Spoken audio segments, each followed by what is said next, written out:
নিয়ে যেহেতু আমরা কথা বলছি, তা আমি একদম বেসিক থেকেই শুরু করি। যে F4 ভিসা সাধারণত বলতে আমরা কি বুঝি? কারণ আমরা এই বিষয়টি নিয়ে অনেকেই আছেন যারা দর্শক হয়তো শব্দটি টার্মটি বুঝতে পারছেন না।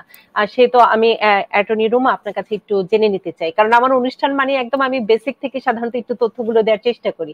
আপনি যদি একটু বলতেন যে এই ক্যাটেগরির ভিসা কারা পড়ছেন, আসলে এই ক্যাটেগরি বলতে আমরা কি বুঝাচ্ছি? ধন্যবাদ আপনাকে।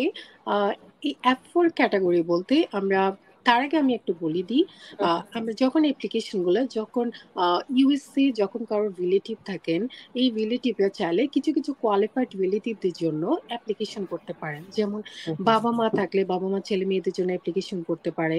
ঠিক তেমনি স্পাউস থাকলে অন্য একজন স্পাউসের জন্য অ্যাপ্লিকেশন করতে পারে। আবার ভাই-বোন একজন ভাই-বোন আরেকজন ভাই-বোনের জন্য অ্যাপ্লিকেশন করতে পারছেন। তো সেক্ষেত্রে ৪ রকমের ক্যাটেগরি রয়েছে। F1 category, F2 category, F3 এবং F4। F3, F4 হচ্ছে কি F4 হচ্ছে কি যে ক্ষেত্রে একজন ভাই আরেকজন ভাইয়ের জন্য কিংবা একজন বোন আরেকজন বোনের জন্য কিংবা ভাই ভাই-বোনের জন্য মূলত যারা ভাই-বোন থেকে থাকেন সেটা যে আপন ভাই-বোন হতে হবে এমন কোনো কথা নেই। এটা বায়োলজিক্যাল হতে পারে, এটা অ্যাডপ্টেড হতে পারে, এটা ইভেন আবার স্ট্যাপও হতে পারে। আ এই ভাই-বোনের যখন অ্যাপ্লিকেশন করা হয়ে থাকে, এই ভাই-বোনের অ্যাপ্লিকেশনে আ ভাই নিজে যার জন্য অ্যাপ্লিকেশন করা হবে, যদি আমি হয়ে থাকি, আমি আমার যখন ভাইয়ের জন্য অ্যাপ্লিকেশন করব, সেক্ষেত্রে ভাই এখানে মেইন অ্যাপ্লিক্যান্ট হিসেবে থাকবে, মেইন বেনিফিশিয়ারি হিসেবে। আর ভাইয়ের যদি কোনো ওয়াইফ থাকে, স্পাউস থাকে, এজন থাকবে, ওয়াইফ থাকবে ডিপেন্ডেন্ট। এছাড়াও যদি ২১ বছরের নিচে কোনো ছেলে-মেয়ে থাকে, তারাও এই অ্যাপ্লিকেশনের আন্ডারে ডিপেন্ডেন্ট হিসেবে থাকবে। তার মানে হুম। কেউ যখন কোনো ভাই-বোন যখন অন্য কোনো ভাই-বোনের জন্য অ্যাপ্লিকেশন করছেন, ওই ভাই-বোন যার জন্য অ্যাপ্লিকেশন করা হয়েছে তার স্পাউস এবং ২১ বছরের নিচে ছেলে-মেয়ে সবাই কিন্তু ওই অ্যাপ্লিকেশনের আন্ডারেই থাকছেন। যেখানে হুম, হুম। যার জন্য অ্যাপ্লিকেশন করা হয়েছে তাকে প্রিন্সিপাল ইমিগ্রেন্ট বলা হবে এবং যা এবং আর যে ডিপেন্ডেন্টরা থাকবে তাদেরকে বলা হয়ে থাকবে ডিপেন্ডেন্ট হিসেবেই কনসিডার করবে। আচ্ছা। এই ফ্যামিলি ভিসার সাধারণত আমরা জানি যে যখন সিটিজেন হয়ে যায় তখনই আবেদন করতে পারে। আ হুম, সিটিজেন হতে হবে। গ্রিন কার্ড দিয়ে কখনো ভাই-বোনের না, জন্য আবেদন করা যায় না। এটি দর্শক আপনাদের একটু মাথায় রাখতে হবে হ্যাঁ, যে একদম। যখন পাসপোর্ট হয়ে যায় জি, অ্যাটর্নি রুমা আপনি যদি এক্ষেত্রে একটু যুক্ত করেন। আম শুধু ভাই-বোনরা অ্যাপ্লিকেশন করতে পারেন। শুধুমাত্র সিটিজেনশিপ কিংবা সিটিজেনশিপ কিংবা পাসপোর্ট হোল্ডার হলেই শুধুমাত্র অন্য একজন ভাই-বোনের জন্য অ্যাপ্লিকেশন করতে পারছেন। এক্ষেত্রে যদি দেখি আমরা গ্রিন কার্ড যাদের থাকে, গ্রিন কার্ডের অ্যাপ্লিকেশন করতে পারে হচ্ছে কি তার আ স্পাউস এর জন্য, তার ২১ বছরের নিচে ছেলে-মেয়েদের জন্য কিংবা তার যদি ২১ বছরের উপরে ছেলে-মেয়ে বাট এখনো আনম্যারিড, শুধুমাত্র তাদের জন্য একজন গ্রিন কার্ড হোল্ডার অ্যাপ্লিকেশন করতে পারেন।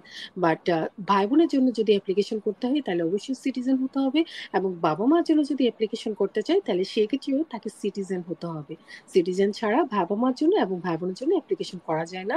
এছাড়াও যদি ম্যারিড কোনো ছেলে-মেয়ে থাকে তাদের জন্য সিটিজেনশিপ ছাড়া অ্যাপ্লিকেশনটা করা যায় না। বাহ! খুব সুন্দর করে ব্যাখ্যা করেছেন। এক্ষেত্রে আমি আরেকটু আপনার কাছে জেনে নিতে চাই। কারণ এই বিষয়টি নিয়ে অনেকেই আমাকে প্রশ্ন করেছিলেন আগে।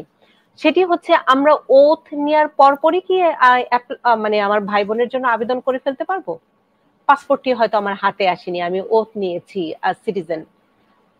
আ আচ্ছা।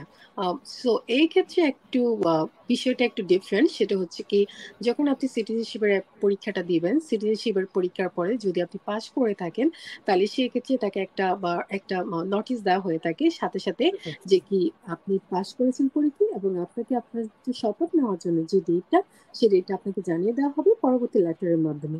এরপরে হয়তো ২ সপ্তাহের মধ্যে কিংবা সামটাইমস যারা একটু ডিসেবল হয়ে থাকে তাদেরকে ইমিডিয়েটলি শপথ নেওয়া হয়ে থাকে। কিন্তু এটা ডিপেন্ড করে হচ্ছে কি তাদের কখন স্কেডিউলটা আ তাদের স্কেডিউল অনুযায়ী কখন শপথের টাইমটা আসবে। সেই হিসেবে একটা টাইম দিয়ে ২ সপ্তাহ কিংবা ৩ সপ্তাহ পরে শপথ নেওয়ার জন্য একটা ডেট দেওয়া হয়ে থাকে। হু, হু। যেদিন শপথের জন্য ডেট দেওয়া হয়ে থাকে সেদিন একটা সার্টিফিকেট ইস্যু করা হয়ে থাকে। সার্টিফিকেটটা দেওয়া হয়ে থাকে। এই সার্টিফিকেটটা পাওয়ার পরে চাইলে কিন্তু আপনি আপনার আ যাদের জন্য অ্যাপ্লিকেশন করতে চান, বাবা-মার জন্য কিংবা ভাই-বোনের জন্য কিংবা ম্যারিড ছেলে-মেয়েদের জন্য অ্যাপ্লিকেশন করতে পারবেন। এই বাহ! সার্টিফিকেট পাওয়ার পরবর্তী প্রসেস হচ্ছে কি আপনি পাসপোর্টের জন্য এপ্লাই করা। কিন্তু আপনার হুম, পাসপোর্ট থাকতে হবে এটা কিন্তু ম্যান্ডেটরি নয়। আপনার হুম। যদি ন্যাচারালাইজেশন হওয়ার পরে ন্যাচারালাইজেশন সার্টিফিকেটটা নিয়েই আপনি কিন্তু চাইলে অ্যাপ্লিকেশনটা করতে পারছেন। বাহ! খুব সুন্দর করে এটি অনেকেই একটু কনফিউশন এ থাকেন যে আমি কখন আবেদন করতে পারবো। ফ্যামিলি ভিসা নিয়ে অনেক কথা